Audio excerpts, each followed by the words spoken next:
Precautionary measures with operating of the baling machine. Before commencing any work on the baling machine, please note the following. This is a moving machine. When baling, don't get caught up in the loose lying wires, as this can cause serious injury or even death. Lock the holding plate properly by tightening the spindle securely. Ensure that the safety door is always closed and locked in place. The machine will not operate if the limit switch contact is not made. Lift the forming plate up by pressing the hydraulic lever.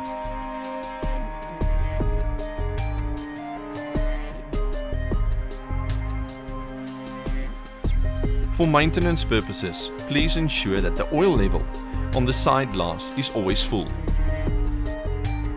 With all precautionary and maintenance aspects covered, we can move on to the operational functions of the baling machine. First, tie a single strand wire to the coiling screw.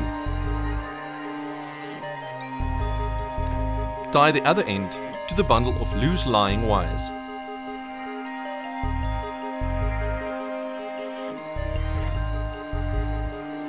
Make sure that the emergency stop switch is out and press forward on the operating panel. The machine will now coil up all the loose wires and produce a compressed coil. Feed enough wire into the machine until the forming plate reaches the bottom limit. The baling machine will automatically stop. Open the safety door and loosen the spindle of the holding plate.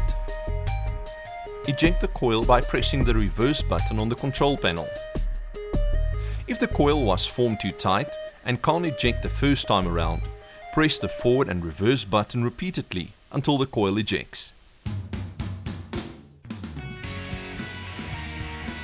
Replace the holding plate and tighten the spindle.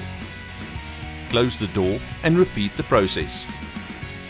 Remember at all times that safety comes first, and necessary safety equipment must be worn at all times.